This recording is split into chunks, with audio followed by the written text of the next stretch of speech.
Hey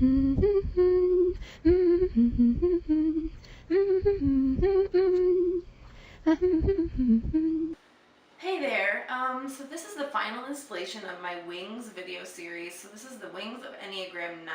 I know several of you have reached out over the past month or so, even asking specifically about this video, the 9 wings, even before I posted the previous one, which was the Wings of Enneagram 8. So I'm really excited to get it out there for those of you who are waiting, who've asked, who are trying to differentiate between 9 with a 1 wing and 9 with an 8 wing.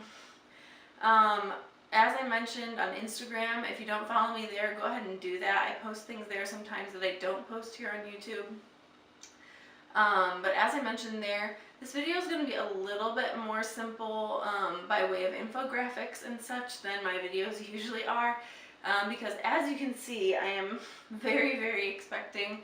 I'm carrying triplets right now, which we're really excited about, but really could go into labor or give birth anytime, but my goal was to finish this Wings series, so I'm really glad to get this video done.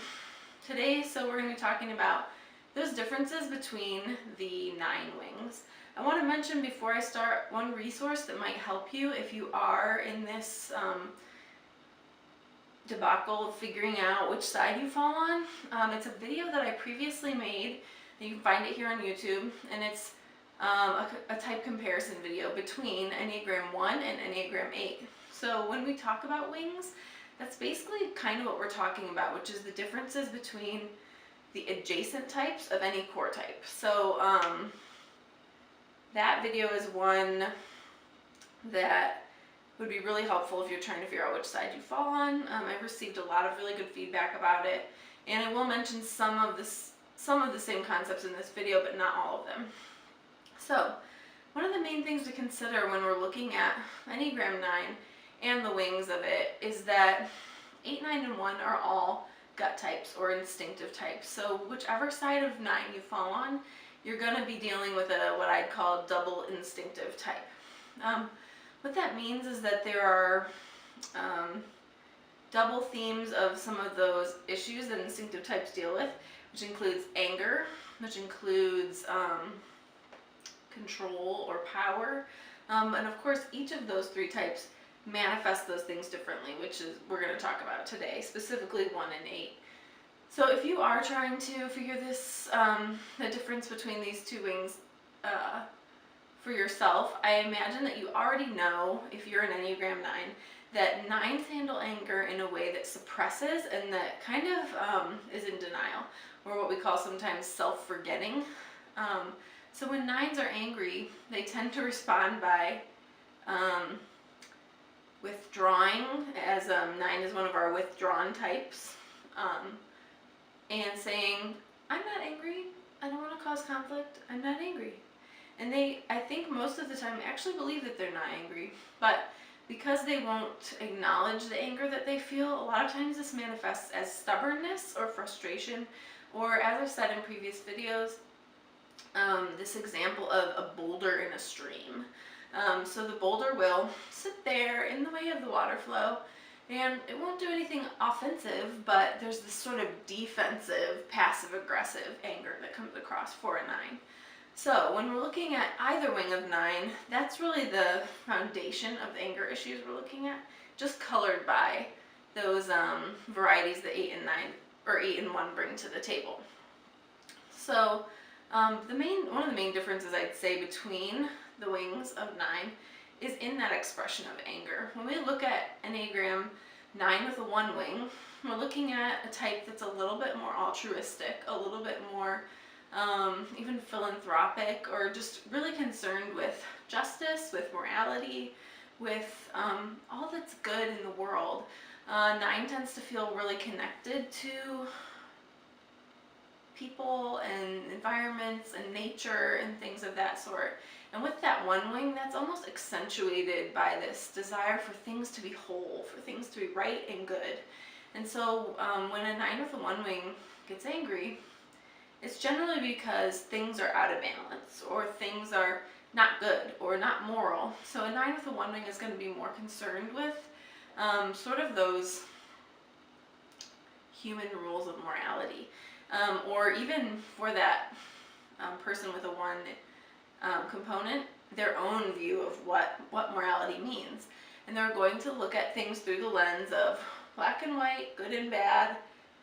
This is innocent, this is guilty, and this thing is bad, so they tend to justify their anger as righteous when it comes to things of that nature. Now, a 9 with an 8 wing on the other side is really not going to have that sense of morality. 8 brings to the table a very different flavor of anger, which I would tend to call shameless anger, or kind of unbridled or just flagrant, unabashed anger.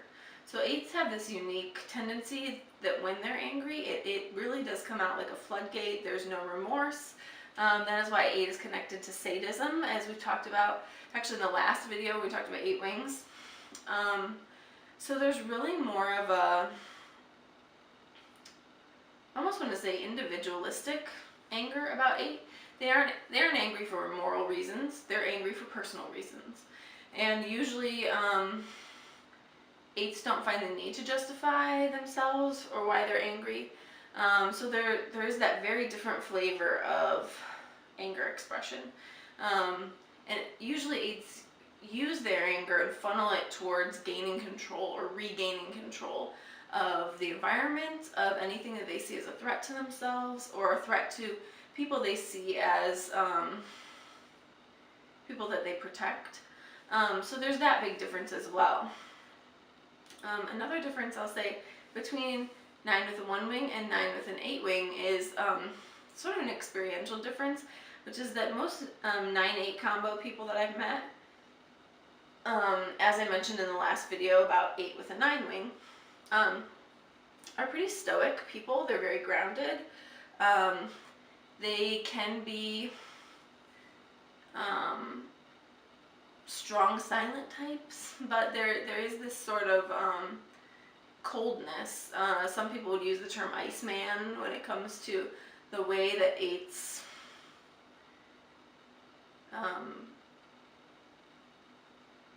see themselves as protecting their vulnerability.